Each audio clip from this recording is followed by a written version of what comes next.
Bonjour à tout le monde. Que le nom du Seigneur soit béni. J'ai une petite question. Est-ce que quelqu'un a la nouvelle carte de séjour? Elle est toute petite comme ça. Oui. Vous l'avez là? Oui, C'est ça. C'est ça justement. J'espère que vous avez vu ça. Hein? C'est toi qui devrais annoncer ça aux gens. J'ai pas encore vu ça, non. Normalement, tous les serviteurs de Dieu devraient annoncer ça aux gens. Vous avez vu ce qu'il y a dessus, non? La carte de sécurité sociale, avant c'était un papier, maintenant il y a une puce dessus, avec un numéro. Maintenant, la carte de séjour, il y a une puce aussi dessus. Bon. Eux seuls savent ce qu'ils ont mis dedans, mais c'est pas grave parce que le sang de Jésus couvre ça. Mais ce qu'il faut comprendre, c'est que en fait le filet est en train de se refermer. Hein, si vous comprenez bien. C'est-à-dire que avant, vous pouvez ne pas aller chez le médecin. Hein, il y en a qui vivent de la prière, qui peuvent ne pas aller chez le médecin. Donc vous n'aurez pas de carte de sécurité sociale. Vous échappez. Vous aurez peut-être dans votre voiture un GPS. On peut vous tracer. Si vous n'avez pas le GPS, c'est pas grave. Maintenant, même le permis de conduire, le prochain, ils vont mettre la puce dedans.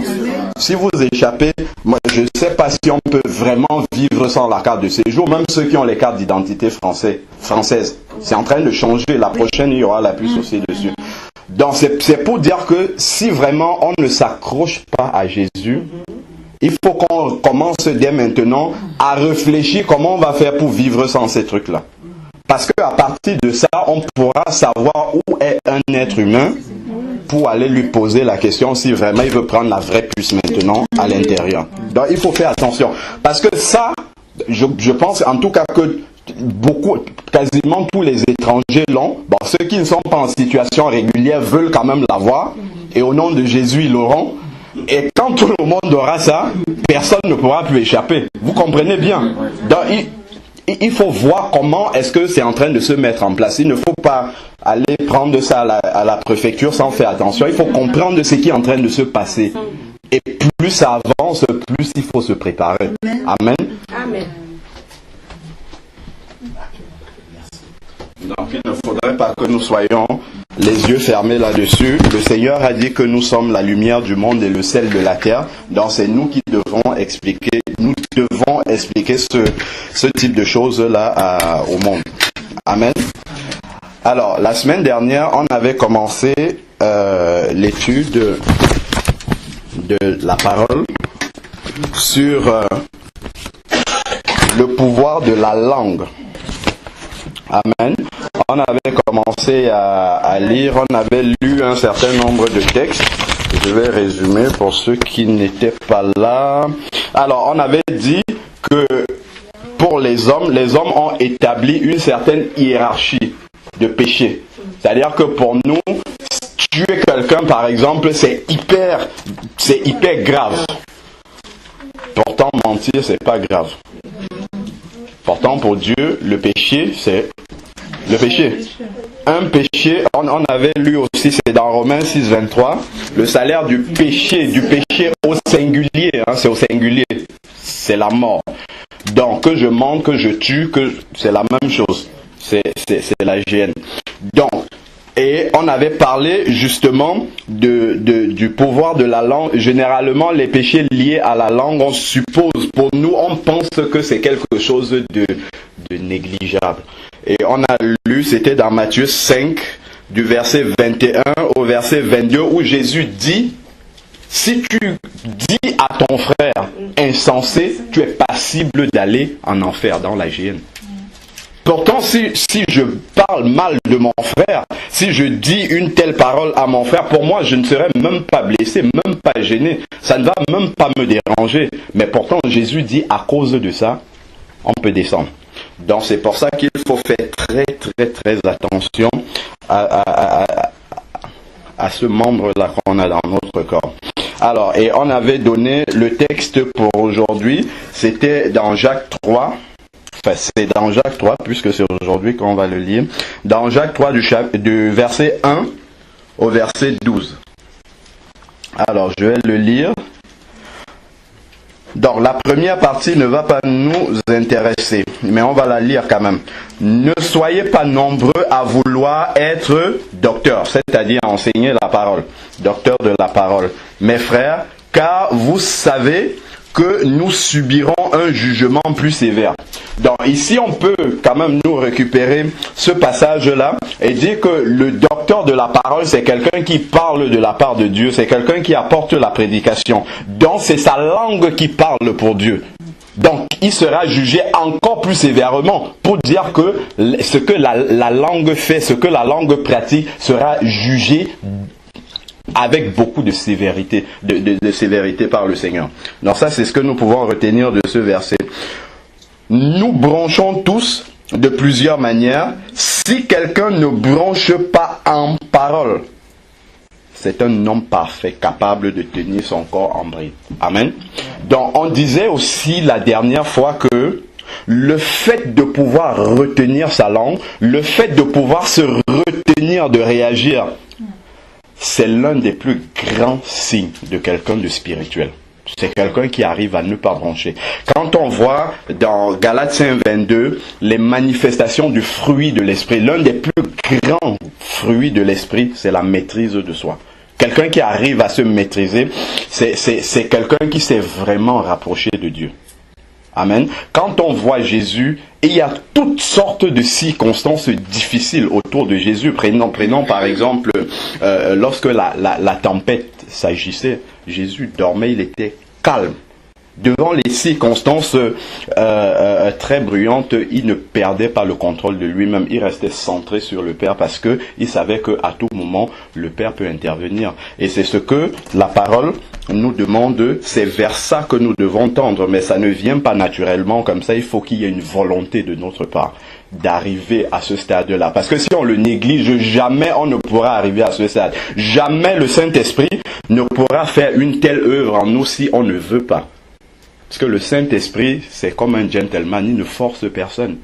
Il nous amène là où nous voulons. Si nous avons soif d'y arriver, si nous avons conscience que c'est quelque chose d'important pour notre vie spirituelle, alors le Saint-Esprit va nous amener vers ce stade-là. Mais si nous négligeons, si nous pensons que c'est pas important, le Saint-Esprit ne nous force pas. Alors, lorsqu'on conduisait Jésus pour être crucifié avec sa croix, il recevait toutes sortes d'injures. On lui disait, si tu es le Fils de Dieu, descends de là. Il n'a pas répondu. Hein. Il est resté calme par rapport à tout ça. Ce n'est pas parce que ça ne le blessait pas. Ça le blessait, mais il est resté calme. Amen. Alors, verset 3. Si nous mettons le mort dans la bouche des chevaux pour qu'ils nous obéissent, nous dirigeons aussi leur corps tout entier. Bon, je vais passer cette image-là parce que il faut être dans ce contexte paysan pour bien comprendre les paysans qui utilisent les chevaux pour travailler. Mais il y a d'autres images en fait qui seront beaucoup plus parlantes pour nous. Alors, verset 4, voyez encore les navires, si grands qu'ils soient et poussés par des vents impétueux, ils sont dirigés par un très petit gouvernail au gré du pilote. Amen. Le gouvernail, c'est un tout petit appareil, un tout petit objet, en fait, mais qui dirige le bateau. Vous voyez la taille du bateau, vous avez vu le bateau qui a plongé dans l'eau. Vous avez vu comment il est grand. Mais pour le diriger, c'est un tout petit objet qui le dirige. Je vais le ramener dans un contexte beaucoup plus habituel pour nous. Regardez dans la voiture. La voiture, elle peut être grande, elle peut être grosse, ça peut être un gigantesque camion. Mais c'est juste le volant. Si vous faites ça, ça va en brousse. Si vous faites ça, ça va de l'autre côté. C'est comme ça que la langue est. En fait, l'apôtre ici, là, compare la langue, en fait, à ce que le volant est pour la voiture. C'est la langue qui donne la direction de notre vie. Déjà, ce qu'on peut comprendre, c'est que la langue donne la température.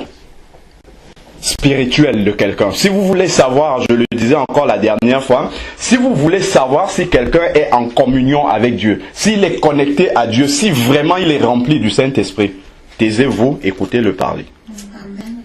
Plus il parle, plus vous saurez s'il est connecté à Dieu. Parce que la parole révèle les pensées du cœur. On ne peut pas dire quelque chose et dire qu'à l'intérieur du cœur c'est autre chose qu'on a. La langue, la parole est directement liée à ce qu'il y a dans le cœur. Parce que la langue parle spontanément.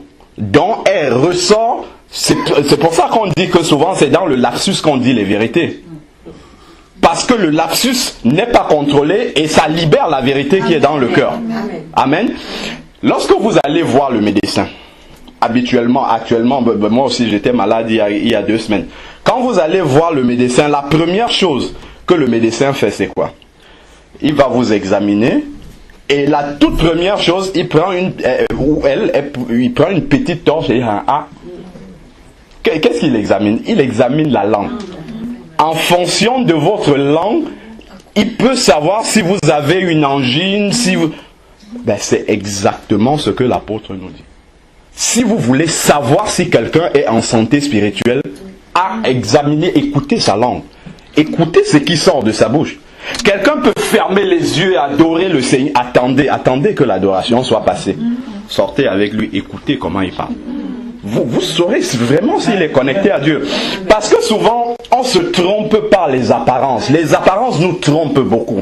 On se fie au sens, que les signaux que les sens nous renvoient, et ça nous trompe. Or, Jésus n'était jamais impressionné par l'apparence des gens. Jamais. Jamais. Il y a de petits éléments comme ça dans la Bible qui nous permettent de nous déconnecter de ce que le monde, de ce que les gens pensent, pour nous connecter à la réalité de Dieu. Et la réalité de Dieu, ce sont des petites choses comme ça. De toutes petites choses. Ça ne frappe pas l'œil, mais si vous avez le discernement, vous allez directement à l'essentiel. Et écouter parler quelqu'un, ça suffit largement pour savoir si c'est quelqu'un qui est connecté à Dieu. Amen. C'est pas ce qu'il fait, ou c'est pas ça qui compte. Mais écoutez-le parler. Alors, donc, la langue peut à la fois vous amener sur le droit chemin ou vous faire dévier complètement, exactement comme le gouvernail peut faire chavirer le bateau. Amen. Verset 5. De même, la langue est un membre, un petit membre. Voilà.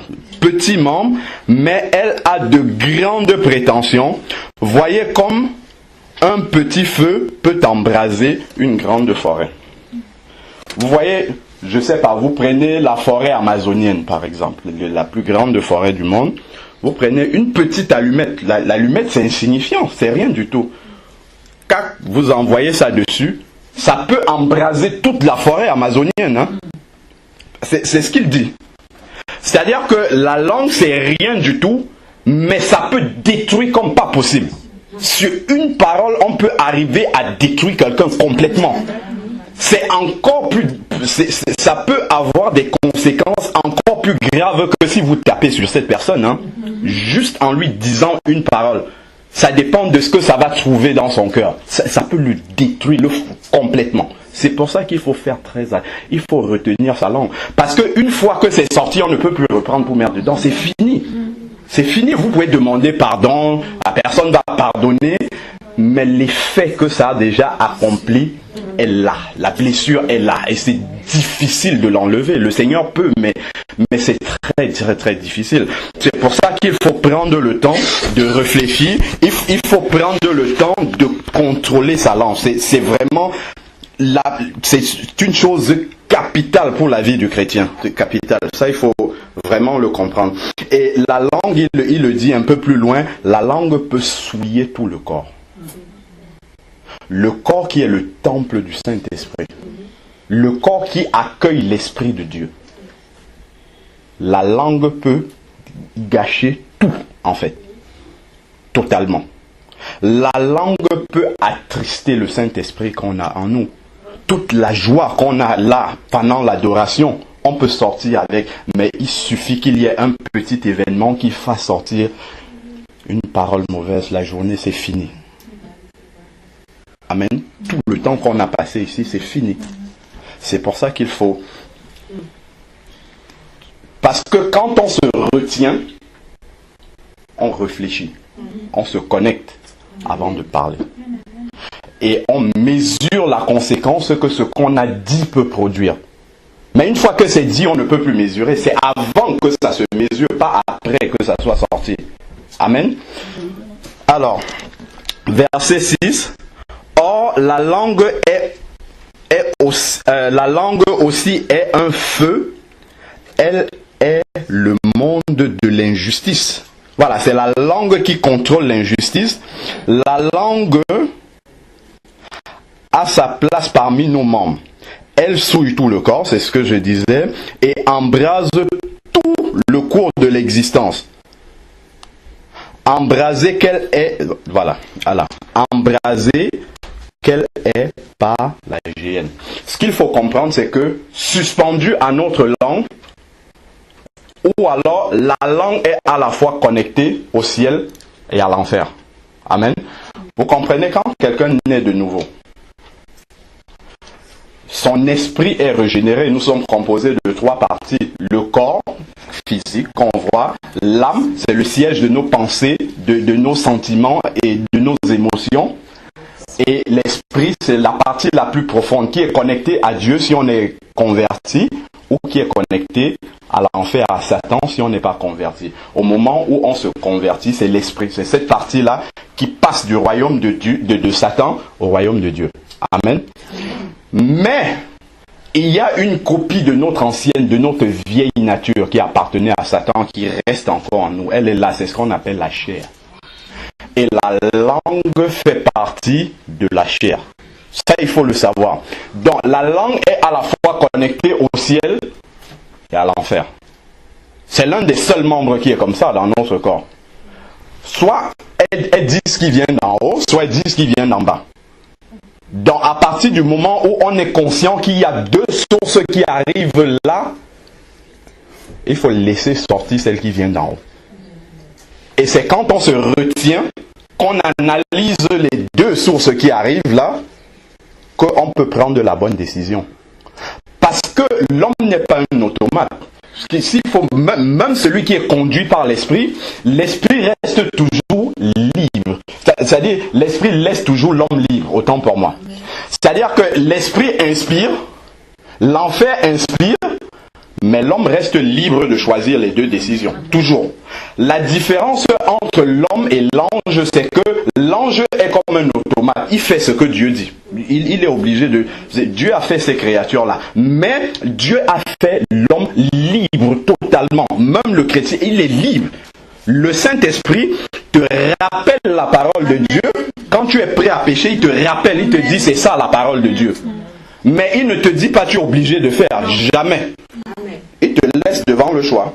Exactement comme Adam et Ève étaient dans le jardin, Dieu a dit celui-là, cet arbre-là, parmi tout, vous pouvez tout manger, mais celui-là, si tu touches à ça, tu vas mourir, tu seras séparé de moi. Il a laissé libre. Ça, c'est la principale caractéristique de l'homme, c'est que l'homme est toujours libre. Celui qui est converti est encore plus libre que ceux qui sont dans le monde, qui ne sont pas convertis, ne sont pas libres du tout. Parce qu'ils sont connectés à Satan. C'est Satan qui dirige leur vie. Ils n'ont pas de... Par contre, c'est pour ça que la Bible dit, là où est l'esprit, là est la liberté. C'est-à-dire que c'est quand on est converti, on reçoit le Saint-Esprit qu'on devient libre. Amen. Parce que on sait discerner ce qui est d'en haut et ce qui est d'en bas. C'est ce que ça veut dire. On sait discerner les 2 et on fait maintenant notre analyse et on choisit soit le bon, soit le mauvais. On peut décider de choisir le mauvais, Dieu ne va pas nous en empêcher. Mais le mauvais, on est responsable aussi. Libre, ça veut dire responsable aussi. Responsable du choix qu'on aura fait. Et quel que soit ce que la langue nous inspire, vu qu'on a cette liberté de choix-là, ça veut dire qu'on est responsable. Tu ne diras jamais, c'est parce que lui il a commencé que j'ai réagi comme ça. Dieu, non, Dieu, il te demande comment tu as réagi. C'est tout ce que Dieu veut savoir. Quelle que soit la cause extérieure qui a provoqué cette réaction-là, il veut savoir comment tu as réagi. Et plus on avance justement avec le Seigneur, plus le Seigneur va nous mettre dans des circonstances difficiles où on sera amené à réagir. Dieu le fait exprès, c'est pas pour nous déranger, c'est pour nous permettre de grandir. Vous voyez, si par exemple votre épouse ou votre époux vient vous dire une parole qui vous fait sortir de vous-même, le Saint-Esprit va venir vous dire, attention, là tu as mal réagi, il faut que tu demandes pardon.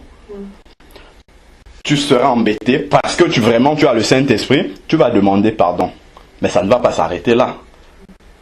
Quelque temps après, ça sera encore plus grave.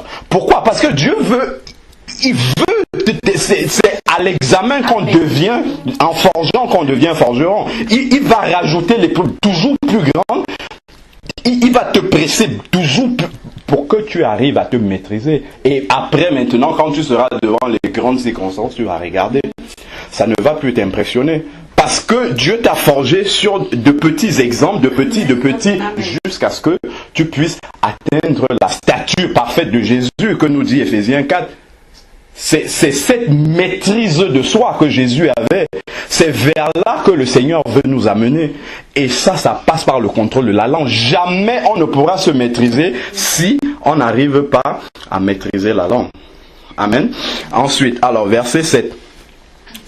Toutes les espèces de bêtes sauvages, les oiseaux, les reptiles, les animaux marins sont domptés et ont été domptés par l'espèce humaine. Donc l'homme a réussi à maîtriser ces animaux sauvages. Quand vous allez dans les cirques et tout ça, vous voyez des fauves, des grands fauves qui sont maîtrisés par les hommes. Mais seulement, on apprend souvent à la télé, dans les journaux, que de temps en temps, ces fauves-là se rebellent et tuent leur maître. C'est la même chose que la langue. Jamais vous ne pouvez être sûr que vous avez maîtrisé la langue. C'est pour ça qu'il faut toujours veiller à tout instant. Parce que cet instinct, tout comme l'instinct animal du fauve peut revenir à tout moment, même si c'est pendant une présentation devant les gens, le fauve peut s'énerver sur son maître. De la même manière, à tout moment, la langue peut déraper. C'est pour ça que vous voyez à la télé, souvent on vous dit tel candidat a dérapé, il a dit ça, pourtant c'est pas ce qu'il voulait dire. Vous voyez? C'est pour ça que la langue, c'est une surveillance instant par instant, seconde par seconde. Parce qu'à tout moment, elle est capable de nous... C'est comme le volant. Même si vous êtes sur une autoroute qui va tout droit comme ça, vous devez quand même... C'est pas pour autant, parce qu'on est sur l'autoroute, que vous faites ça. Vous fermez les yeux. Non, vous tenez toujours... Pourquoi vous tenez le volant? Parce qu'à tout moment... Il suffit d'un petit basculement comme ça pour sortir. En plus on est en vitesse, plus il suffit de faire un petit geste pour aller à l'extérieur. Amen. Donc plus on grandit dans le Seigneur, c'est la même chose que la vitesse de la voiture. Plus on va vite plus il faut faire maintenant très très attention. Parce que sur une parole, tout ce qu'on a construit avec Dieu, ça peut descendre comme du château de sable. Alors, verset 9, je pense. Voilà, à la fin du verset 8, il parle toujours de la langue. C'est un mal qu'on ne peut maîtriser. Elle est pleine de venin. Maintenant, il compare la langue au venin. Vous voyez le venin du serpent. Le serpent, il n'a pas besoin de vous piquer plusieurs fois comme ça pour que vous soyez atteint. Il vient discrètement. Souvent, on ne s'en rend même pas compte. On ne sait pas qu'on est piqué par le serpent. C'est une toute petite ouverture comme ça. Il fait sortir le venin. Il suffit d'une goutte de venin. Une ou deux, ça se propage dans l'organisme, vous mourrez. C'est comme ça. Voilà.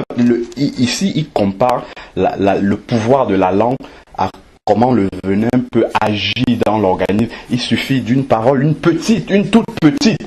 Mais ça peut avoir l'effet du venin dans le corps humain. L'effet du venin, c'est de tuer. Si on n'ouvre pas, on fait un garrot pour limiter justement la circulation du venin dans l'organisme. C'est la mort assurée. Et il compare la langue justement à ce pouvoir qu'a le venin dans l'organisme. Par elle, verset 9, nous bénissons notre Père. C'est avec la langue qu'on adore le Seigneur. Et par elle, nous maudissons les hommes. Faits à l'image de Dieu. quelle que soit la créature que j'ai devant moi, c'est une créature de Dieu. C'est Dieu qui a créé l'homme. Qui suis-je pour donner pour critiquer une créature que Dieu a faite? Critiquer par exemple sur l'aspect morphologique, cela ne veut pas dire que je ne dois pas reprendre mon frère s'il a fait quelque chose qui enfreint la loi de Dieu. Je dois m'approcher de lui avec amour pour lui dire, tiens mon frère, tiens ma soeur, ce que tu as fait, c'est pas ce que le Seigneur nous demande de faire, mais ça se fait dans l'amour. Ça ne se fait pas dans le sens de vouloir détruire la personne. C'est ça que l'apôtre condamne ici. C'est pas le fait de dire à un homme ça c'est bien, ça c'est mauvais. C'est pas ça qui est le problème. Mais c'est quelle intention on a derrière. Quelle intention? C'est ça qui est la plus importante. Est-ce que je souhaite faire avancer la personne ou est-ce que je souhaite l'enfoncer? Amen. C'est ça qu'on doit comprendre. Amen. Alors, donc nous ne devons pas négliger vraiment le pouvoir. Voilà, alors verset 10, on va finir. De la même bouche sortent des bénédictions, des paroles de bénédiction et la malédiction. Il ne faut pas, mes frères, qu'il en soit ainsi. La source fait-elle jaillir par le même orifice l'eau douce et l'eau amère? Non. Donc, ce qui sort de la bouche, c'est ce qu'il y a dans le cœur. Si la source est remplie dans le cœur de l'eau douce, c'est l'eau douce qui sort de la bouche. Mais si c'est de l'eau amère qui est à l'intérieur, c'est de l'eau amère qui sort dans la bouche. Donc, nous devons méditer sur ces paroles-là et demander au Seigneur de nous aider. Quand nous demandons au Seigneur de nous aider à tenir notre langue, ça veut dire qu'on a déjà pris la décision en avance de la tenir. Sinon, le Seigneur ne pourra rien faire. Parce que Paul dit que nous sommes ouvriers avec Dieu. Donc, Dieu a besoin de notre participation pour nous amener à cette stature parfaite de Jésus. Il ne peut pas le faire sans nous.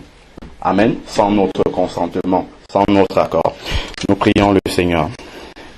Éternel Dieu Tout-Puissant, nous te bénissons encore et te rendons grâce, Seigneur, pour cette parole que tu nous as donnée.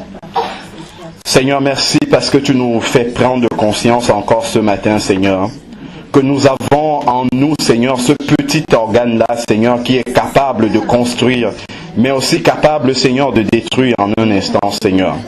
Éternel, tu connais notre faiblesse. Tu connais nos aspirations, Seigneur. Tu connais les